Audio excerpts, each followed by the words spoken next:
Previously, nakita natin na si Satan ay natalo sa digmaan sa langit.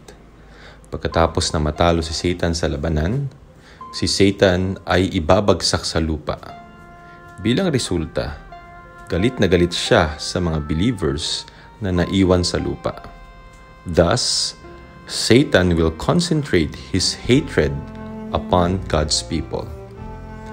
Sinabi sa Revelation 9:1, "And I saw a star out of heaven fallen to the earth, and to him was given the key of the pit of the abyss." Ang star na tinutukoy dito ay si Satan. Matapos siyang talunin sa labanan sa langit, siya ay nahulog mula sa langit patungo sa lupa. Sa Biblia, ang mga angel ay inihalintulad sa bituin. Si Satan bilang isang archangel, siya ay ang day star. Sa pagbagsak niya sa lupa, magsisimula na ang Great Tribulation. Sa puntong ito, meron tayong makikitang dalawang bagay. Una, si Satan ay ibabagsak mula sa langit patungo sa lupa. Pangalawa, si Antichrist ay papalayain mula sa abyss, yaon ay sa ilalim ng lupa. Si Satan at si Antichrist ay magtutulungan. Ito ay magiging ang pagtatagpo ng masamang espiritu mula sa langit at ng masamang tao mula sa ilalim ng lupa. Bagamat sila ay magmumula sa magkaibang direksyon, sila ay magkakaisa at magtutulungan upang i-persecute at pahirapan ang mga tao sa lupa. Sa madaling salita, si Antichrist ay ang pagsasakatawan ni Satan. Ngayon, sino nga ba si Antichrist? Baka iniisip mo na sa pagdating ni Antichrist sa eksena, ay isa siyang masamang tao na magde-declare ng kaguluhan. Sa simula, si Antichrist ay makikilala bilang isang tao na lulutas sa maraming problema sa mundo. Si Antichrist ay matalino, charming, may kaalaman sa politika, isang tao na may napakalakas na karisma. Mamahalin siya ng mga tao. Bukod pa rito, siya ay isang tao na magiging napakabuti sa mga Hudyo.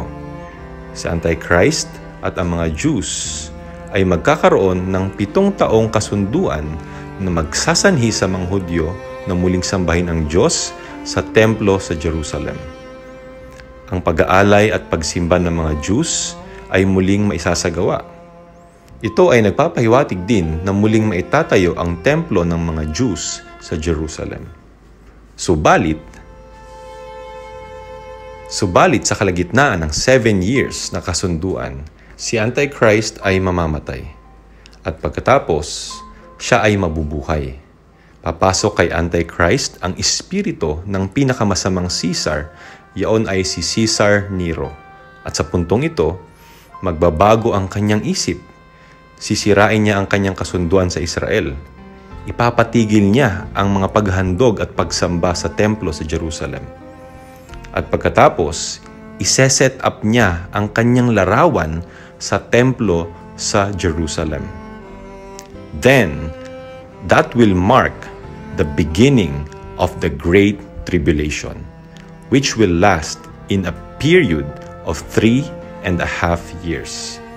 During the Great Tribulation, uusigin ni Antichrist ang mga Hudyo at hindi lang yan.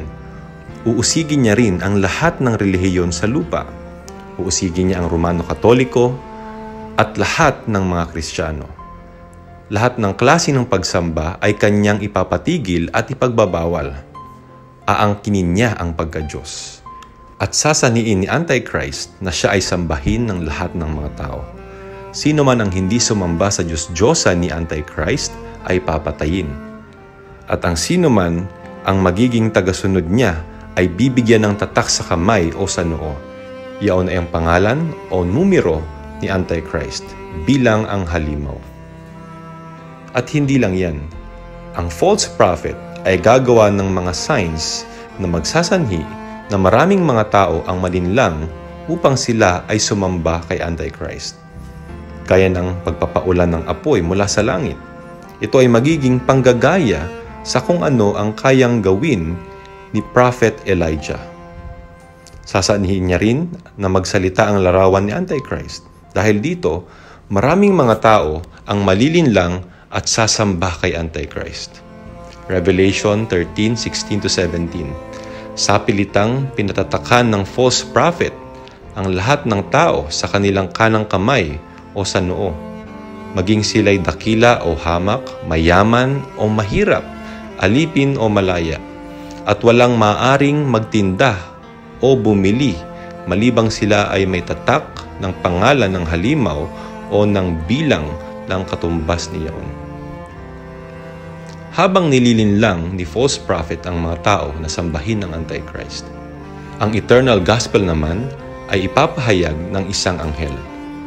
Ano nga ba ang eternal gospel na binabanggit sa Revelation 14:6?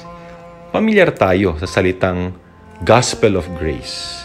Ngunit ang term na eternal gospel ay dito lang binanggit sa Book of Revelation. Ang gospel of grace ay inatas ng Panginoon upang ipahayag ng tao. Gaya ng mga apostles at believers in the New Testament, sila ay nagpahayag ng gospel of grace tungo sa mga tao. Subalit, ang eternal gospel ay ipapahayag ng anghel tungo sa mga tao during the Great Tribulation. Bukod pa rito, ang gospel of grace ay ipapahayag lang during the age of grace. Ngayon, tayo ay nasa age of grace. Subalit, kapag nagsimula na ang Great Tribulation, the age of grace will come to an end. Ibig sabihin, ang gospel of grace ay ipapahayag lamang until the start of the Great Tribulation. At ang eternal gospel ay ipapahayag lang during the Great Tribulation. In addition to that, ang nilalaman ng gospel of grace ay ang pagsisisi tungo sa Diyos at pananampalataya sa Panginoong Hesus upang ang tao ay mapatawad at maging mga anak ng Diyos. Habang ang nilalaman naman ng eternal gospel ay ang pag-uutos sa mga tao na matakot sa Diyos at sambahin ang Diyos. Ang pagpapahayag ng eternal gospel ay salungat sa pandaraya ng false prophet na sambahin ng Antichrist. Habang nililinlang ni false prophet ang mga tao na sambahin ng Antichrist, ang eternal gospel naman ay ipapahayag ng isang anghel. Tila ba ay sinasabi ng anghel na hindi dapat sambahin ng mga tao si Antichrist at tanging ang Diyos lang ang dapat katakutan at sambahin ng mga tao. At hindi lang yan, during the Great Tribulation, habang ginagamit ni Antichrist ang kanyang masamang kapangyarihan at habang inuusig niya ang mga Hudyo at mga Kristiyano, ang dalawang saksi ng Diyos ay magsasalita para sa Diyos. Revelation 11:3. And I will cause my 2 witnesses to prophesy 1,260 days, clothed in sackcloth. Ang dalawang saksi dito ay tumutukoy kay Moses at Elijah. Sila ay magpapatotoo laban sa masamang gawain ni Antichrist. During the Great Tribulation, ang pag-uusig ay magiging matindi. Dahil dito, ibabalik ng Diyos sina Moses at Elijah na puspos ng Espiritu upang palakasin ang mga Hudyo at mga Kristiyano. Kaya in the midst of all these happenings, magkakaroon ng dalawang uri ng pagpapalakas. Ang pagpapalakas ng dalawang saksi at ang pagpapalakas sa pamamagitan ng pagpapahayag ng eternal gospel. Ang dalawang uri ng pagpapalakas na ito ang tutulong sa mga tao upang hindi sila maninlang at madaya ni Antichrist at ng false prophet during the Great Tribulation.